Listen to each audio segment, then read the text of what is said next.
साथियों नमस्कार। Concept with Kamal channel के ऑनलाइन प्लेटफॉर्म पर आपका हार्दिक स्वागत है। मैं कमल प्रताप सिंह आपका इस चैनल पर हार्दिक स्वागत करता हूं। आप सभी लोग आशा करता हूं आप सभी लोग स्वस्थ होंगे, मस्त होंगे। जैसा कि हम इस चैनल पर भारत के भूगोल श्रृंखला को लेकर बात कर रहे थे, जिसमें हमने भारत की भौगोलिक विस्तार को लेकर चर्चा की थी। आज उसी का जो नेक्स्ट टॉपिक है वो है भारत की पर्वतमाला। भारत की पर्वतमाला, तो आप हेडिंग डालिए भारत की पर्वतमाला। ठीक, अगर हम अध्ययन की दृष्टि से देखें तो इस पर्वतमाला को मुख्यतः 3 भागों में विभाजित किया गया है।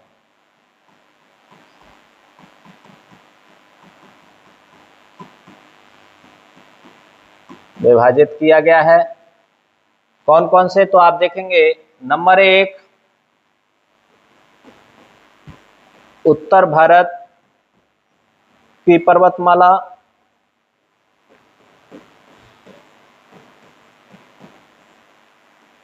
नंबर 2 मध्य भारत की पर्वतमाला,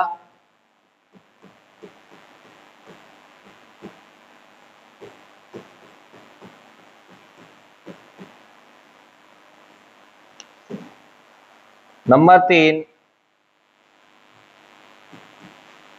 दक्षिण भारत की पर्वतमाला।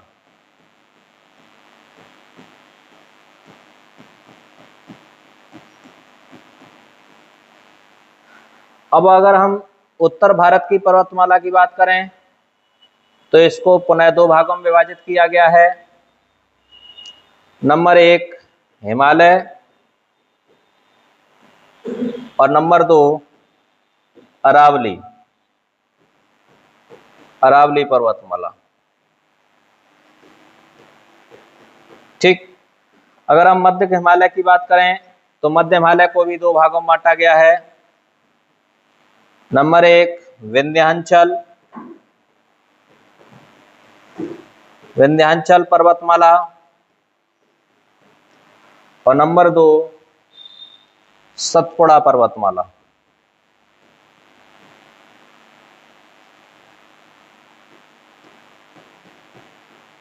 ठीक, इसी तरह से दक्षिण भारत की पर्वतमाला को देखें तो इसे भी अध्ययन की दृष्टि से पुनः 2 भागों में बांटा गया है। नंबर 1 पूर्वी घाट पर्वतमाला और नंबर 2 पश्चिमी घाट पर्वतमाला। क्लियर? ठीक, इसके अलावा इसी में हम एक 2 चीजों का और अध्ययन करेंगे, उनको भी यहीं लिख लेते हैं। तो वो है पूर्वोत्तर भारत की पहाड़ियां और दूसरा आप देखेंगे तो इसी में हम अध्ययन करेंगे सुदूर दक्षिण की पहाड़ियां। ठीक, तो इस टॉपिक के अंतर्गत हम इतनी टॉपिकों पर या इतने हेडिंगों पर हम बात करेंगे। ठीक, तो इसका स्क्रीनशॉट लें, बाकी आगे बढ़े।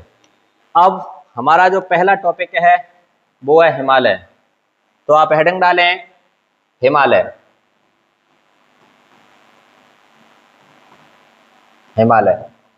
तो देखो, किसी भी पर्वतमाला को जब हम पढ़ेंगे या जैसे हिमालय पर्वतमाला को हम पढ़ेंगे तो आप देखेंगे उसके कुछ आधारों पर पढ़ेंगे। सबसे पहले कैसी पर्वतमाला है ये देखेंगे। दूसरा, निर्माण कैसे हुआ ये देखेंगे। तीसरा, विस्तार देखेंगे। चौथा, प्रमुख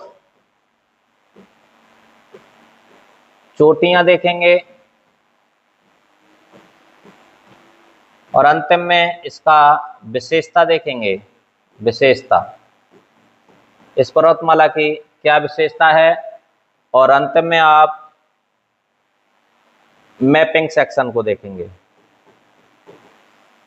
ठीक, तो ये मुख्य आधार हैं हमें किसी भी पर्वतमाला को पढ़ने के। तो हमारा जो सबसे पहला टॉपिक है वो है हिमालय, और इसमें सबसे पहला है कैसी पर्वतमाला है। तो हम हिमालय के बारे में विशेषकर बात करेंगे। तो आप हेडिंग डालें हिमालय।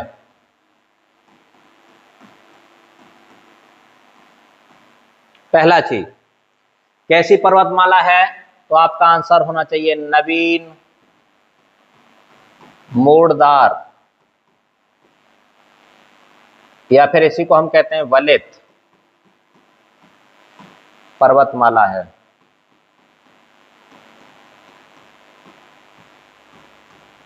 ठीक, फोल्डिंग माउंटेन।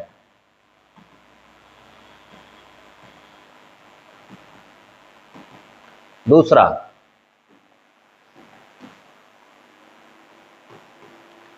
विश्व की सबसे ऊंची पर्वतमाला है।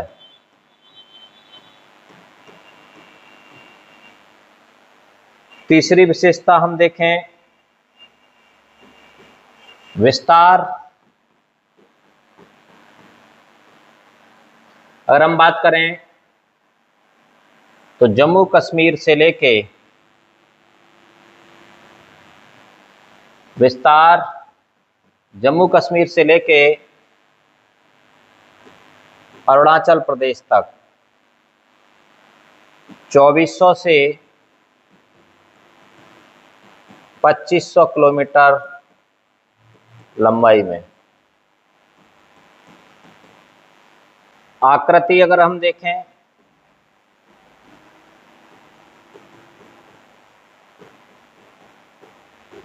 तो आप लिखेंगे धनुषाकार, इसी को हम वो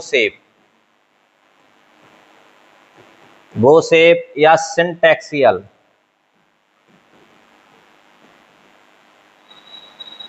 आकृति इसकी धनुषाकार है, वो शेप है या सिंटैक्सियल है। ठीक,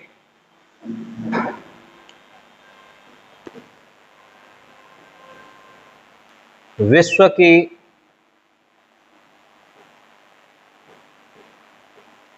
चौथी सबसे लंबी पर्वतमाला है।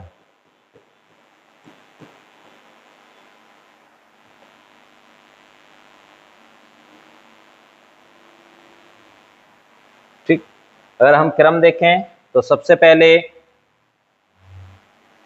एंडीज,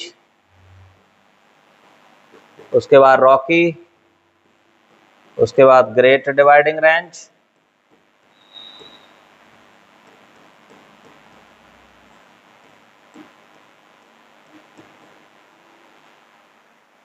और उसके बाद हिमालय। ठीक, तो ये आपकी दक्षिणी अमेरिका में मिलेगी, ये रॉकी आपको उत्तरी अमेरिका, ग्रेट डिवाइडिंग रेंज आपको ऑस्ट्रेलिया, और हिमालय आपको एशिया महाद्वीप में मिलेगा। तो विश्व की चौथी सबसे लंबी पर्वतमाला है। ठीक, अच्छा, एक चीज और आप देखेंगे कि ये जो अरुणाचल प्रदेश के निकट एक जगह पड़ती है नामचा बरवा, नामचा बरवा, यहाँ पर जो हिमालय है एक मोड़ धारण किए हुए है, मोड़ धारण किए हुए है, जिसे अक्ष संख्यीय मोड़, अक्ष संख्यीय मोड़, या इसी को here pin turn, here pin turn भी कहते हैं। और ये अरुणाचल प्रदेश में नामचा वर्मा के निकट धारण किए हुए हैं। क्लियर? ठीक। अब हम बात करते हैं, यहां तक किसी को कोई समस्या हो तो बताएं। ठीक, अब हम बात करते हैं निर्माण कैसे हुआ। तो हेडिंग डालें हिमालय का निर्माण कैसे।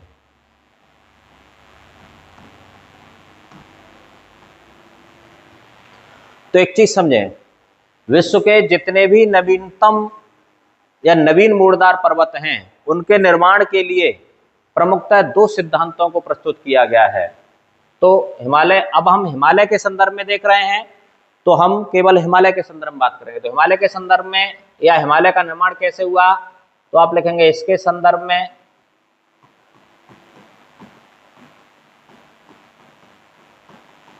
दो सिद्धांत प्रस्तुत। नंबर फर्स्ट, भूसन्नति सिद्धांत। भूसन्नति सिद्धांत, इसको जियोसिंक्लाइन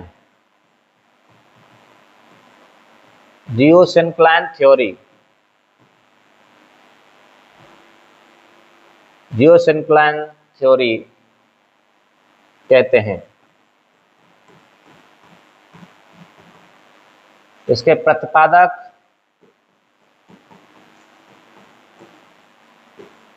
अगर देखा जाए कोवर।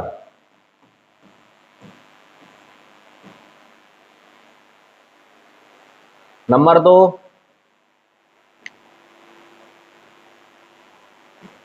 प्लेट विवर्तन की सिद्धांत।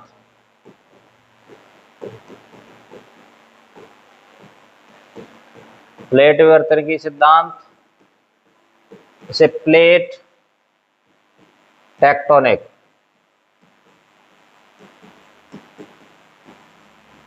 थ्योरी कहते हैं। इसके प्रतिपादक अगर आप देखें तो वो हैं हैरी हेस। ठीक, इस सिद्धांत की व्याख्या अगर हम देखें तो वो की गई मॉर्गन द्वारा। क्लियर? ठीक, तो ये हिमालय की उत्पत्ति के संदर्भ में दो सिद्धांत है। अब सबसे पहले हम देखते हैं भूसन्नति सिद्धांत। तो आप हेडिंग डालें भूसन्नति सिद्धांत।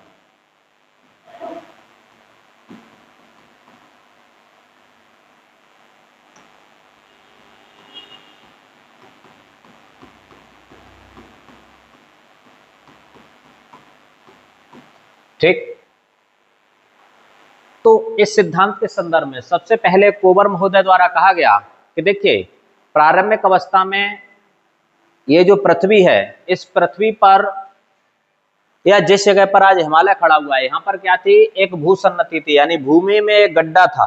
भूमि में एक गड्ढा था और इसी गड्ढे को उन्होंने कहा भूसन्नति। इस तरह से कुछ था। ठीक, जैसे ये वाला जो क्षेत्र है, ये एक गड्ढे नुमा आकृति है, गड्ढे नुमा संरचना, और इसी को आप देखेंगे तो ये जो कोवर हैं उन्होंने इसको कहा कि यही क्या है, भूसन्नति है। और इसी सन्नति को उन्होंने नाम दिया टेथिस सागर। यानी इन्होंने कहा कि जिस जगह पर आज हिमालय खड़ा हुआ है, उस जगह पर कभी हिमालय से पूर्व उस जगह पर पृथ्वी में गड्ढा था और इसी गड्ढे को उन्होंने भूसन्नति कहा और उसका नाम रखा टेथिस सागर। और उन्होंने कहा कि देखिए, इधर उधर की जो भी ये भूमि थी,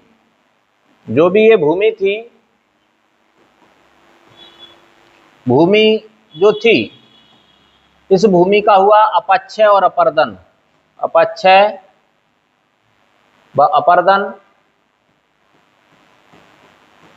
और अपक्षय अपर्दन के स्वरूप विभिन्न प्रक्रमों द्वारा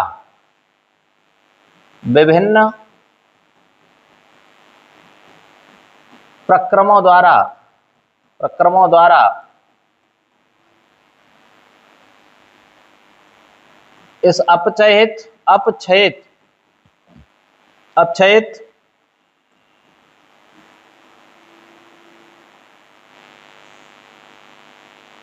विभिन्न प्रकरणों द्वारा इस मलबे को इसी भूसन्नति में लगातार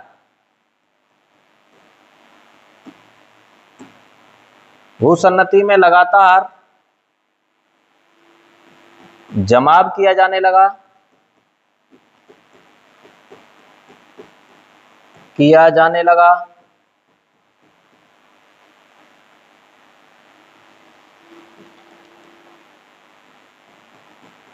ठीक।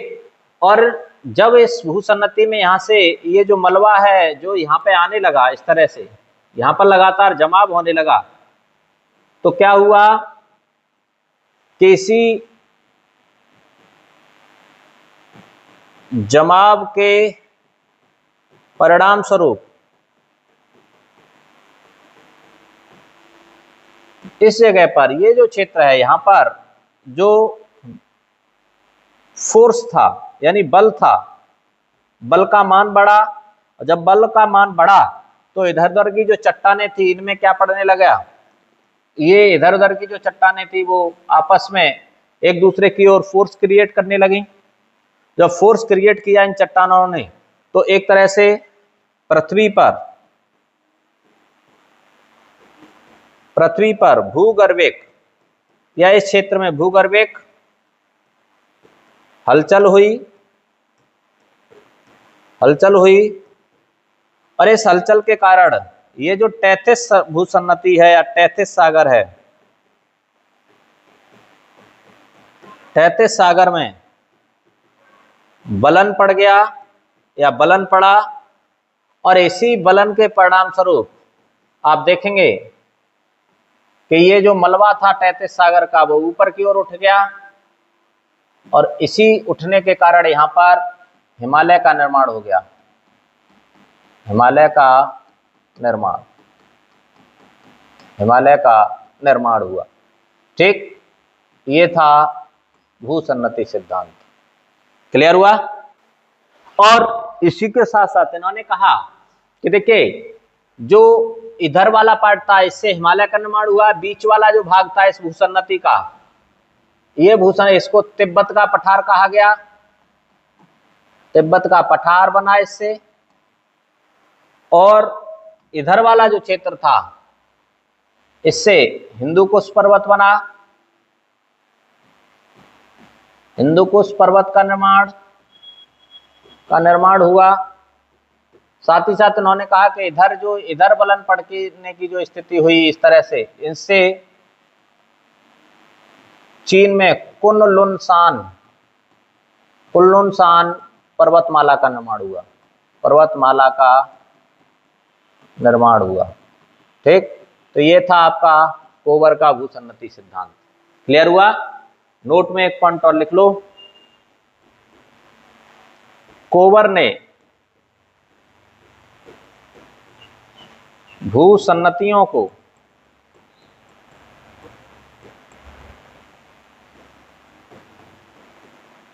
पर्वतों का पालना कहा है। ठीक, यहां तक किसी को कोई समस्या हो तो बताएं। अगला है प्लेट विवर्तनिकी सिद्धांत। तो हेडिंग डालें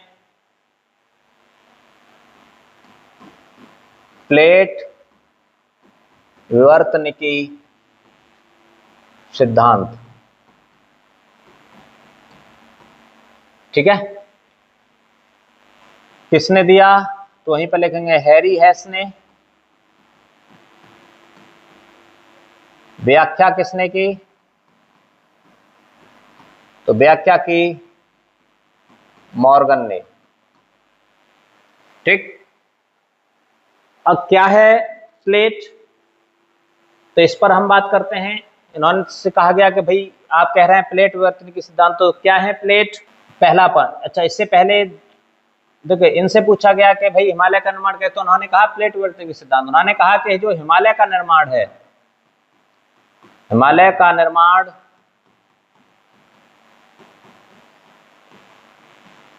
दो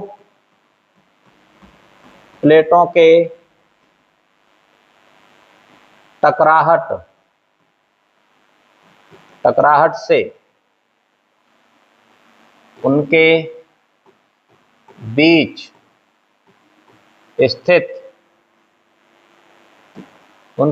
स्थित तैथिस सागर में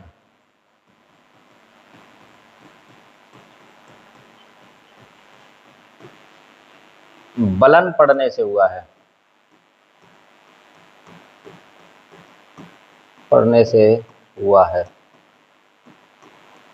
उन्होंने कहा कि जो हिमालय का निर्माण है दो प्लेटों के टकराहट से। जैसे इन्होंने कहा कि ऊपर जो प्लेट थी वो थी यूरेशियन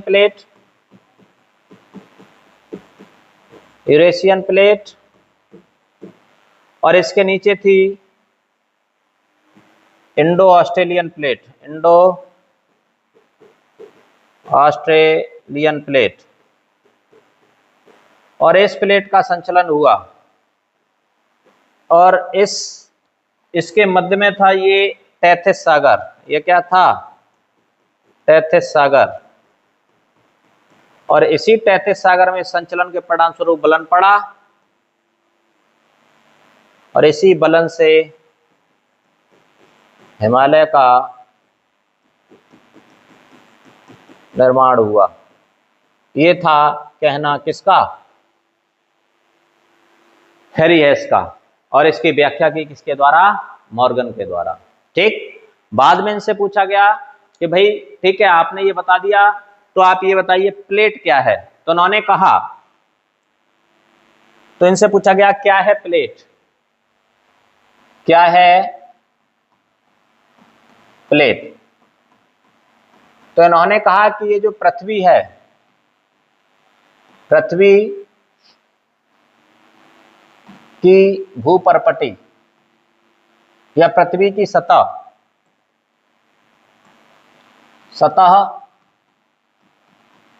विभिन्न प्लेटों से मिलकर बनी है, प्लेटों से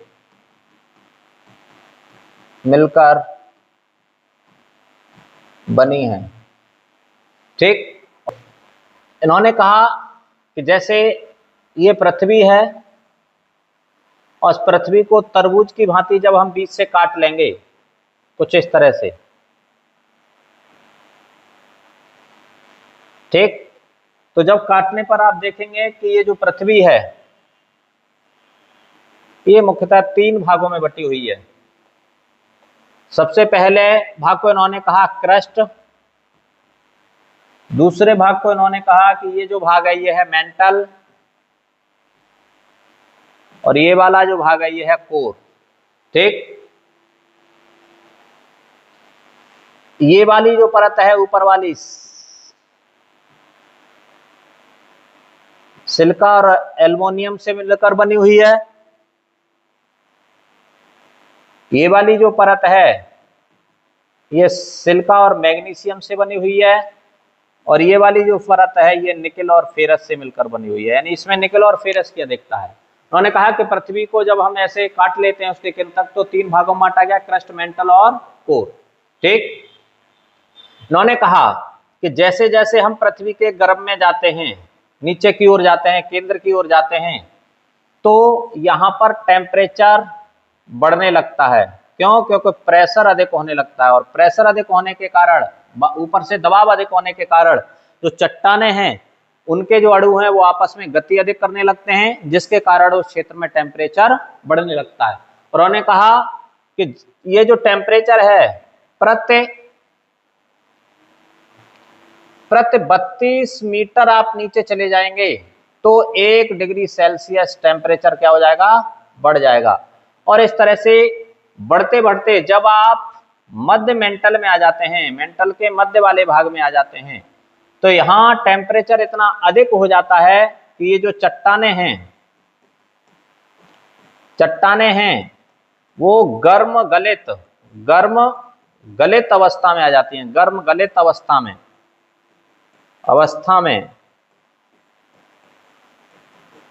आ जाती हैं। और इसी गर्म गलित अवस्था को उन्होंने कहा कि यही गर्म गलित अवस्था क्या कहलाता है? मैग्मा कहलाता है। क्या कहलाता है? मैग्मा कहलाता है। क्लियर? अब आप देखेंगे कि इस मैग्मा के ऊपर एक तो ये अपर मेंटल और संपूर्ण क्रस्ट इस मैग्मा के ऊपर क्या हो रही होती है? तैर रही होती है। जैसे आप कभी गंगा जी गए हो तो वहां पर क्या है? नदी है, उस नदी के ऊपर जो नाव हैं वो क्या हो रही हैं? तैर रही हैं। उसी तरह से इस मैग्मा के ऊपर, यानी जो मध्य मेंटल में जो मैग्मा है, इस मैग्मा के ऊपर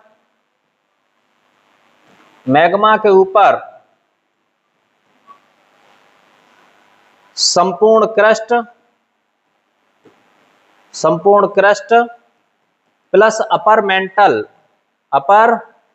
मेंटल क्या हो रही है? तैर रही है। और इसी दोनों को मिलाकर उन्होंने कहा कि यही क्या है? प्लेट है। यही क्या है? प्लेट है। ठीक। और इस तरह की पृथ्वी पर 20 प्लेटें महत्वपूर्ण हैं। 20 प्लेटें क्या हैं? महत्वपूर्ण हैं। और इन्हीं प्लेटों के माध्यम से पूरी पृथ्वी का यानी क्रस्ट का निर्माण हुआ, साथ ही साथ विभिन्न महासागर, विभिन्न महाद्वीपों का निर्माण हुआ है इन्हीं प्लेटों के संचलन के कारण। क्लियर हुआ? इन्होंने कहा कि ये जो 20 प्लेटें हैं, इस प्लेट में से 2 प्लेटें इधर ये थी यूरेशियन प्लेट,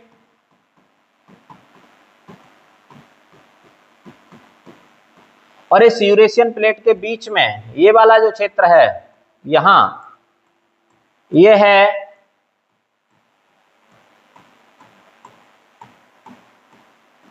टेथिस सागर।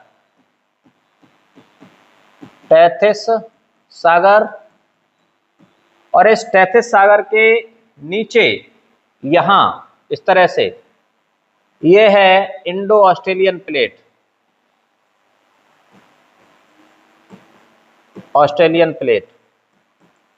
ठीक है। और इन्होंने कहा कि कार्बोनिफेरस युग के अंत में इस इंडो ऑस्ट्रेलियन प्लेट में क्या हो गया? संचलन हो गया। इंडो ऑस्ट्रेलियन प्लेट में संचलन, या आप लिखेंगे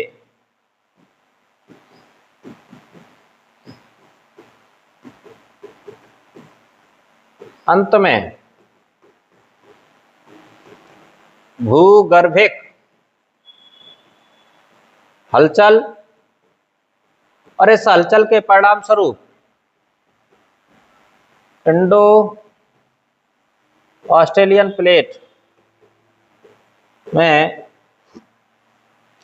संचलन किधर से किधर की ओर? तो आप देखेंगे यह है पूरब, ये पश्चिम, ये उत्तर और ये दक्षिण। तो पश्चिम दक्षिण से उत्तर पूर्व की ओर संचलन, दक्षिण पश्चिम से उत्तर पूर्व की ओर। ठीक। और इस संचलन का परिणाम क्या हुआ?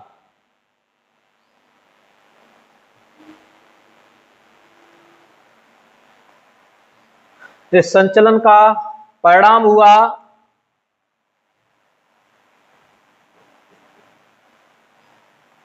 कि इन प्लेटों के मध्य में, इन प्लेटों के मध्य स्थित टेथिस सागर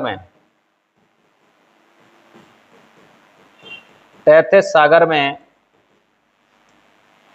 बलन पड़ने लगा। जिस तरह से आप देखेंगे, जैसे एक एग्जांपल के तौर पर आप देखें, जैसे मान के चलो इस तरह से ये इधर प्लेट है, ये इधर प्लेट है, बीच में ये तैतीस सागर है। तो इधर से जब ये प्लेट इस पर बल लगाने लगे, संचलन होने लगा, तो बीच वाली जो स्थिति थी, बीच वाली जो आकृति, बीच वाला जो 33 भूसन्नति थी, उस 33 सन्नति का जो मलबा है वो किधर की ओर उठ के आ गया, ऊपर की ओर उठ के आ गया। और यहाँ पर क्या पड़ने लगे, बलन पड़ने लगे। ठीक है, तो वही ये जो बलन है, ये बलन ही वर्तमान में किसके रूप में खड़े हुए हैं, हिमालय के रूप में खड़े हुए हैं। ठीक है, तो आप देखेंगे तो इन प्लेटों के मध्य से 33 सागर में बलन पड़ने लगा, और इस बलन के परिणाम स्वरूप पड़न पड़ने लगा, जिसके परिणाम स्वरूप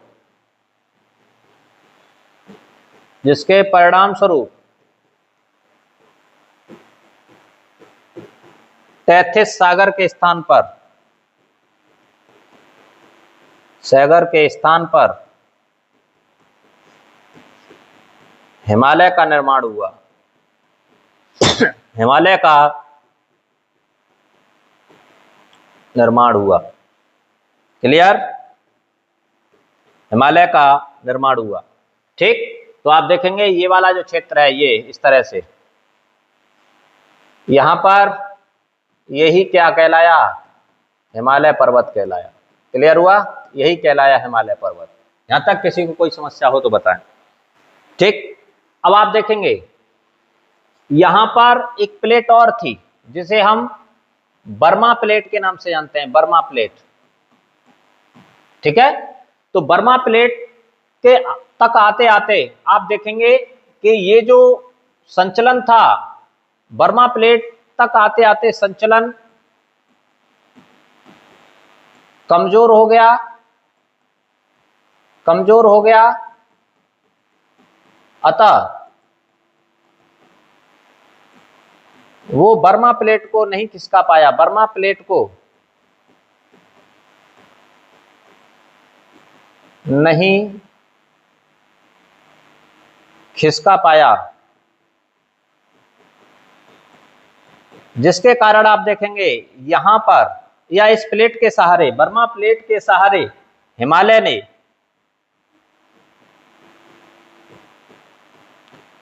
मोड़ धारण कर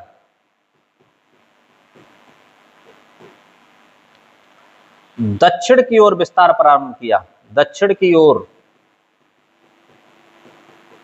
विस्तार किया। और आप देखेंगे ये जो दक्षिण की ओर विस्तार है, यही इस जगह पर, यहां पर अराकान नियोमा श्रेणी, और अंत में आप जाएंगे तो अंडमान निकोबार द्वीप समूह के रूप में जाना जाता है। क्लियर हुआ। एक चीज और यहीं पर देख लें कि जहां पर फोर्स अधिक होगा, जहां फोर्स अधिक होगा वहां पर प्लेट में गति भी क्या होगी, अधिक होगी।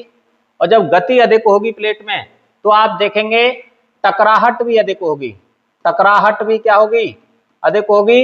और इसके कारण जो हिमालय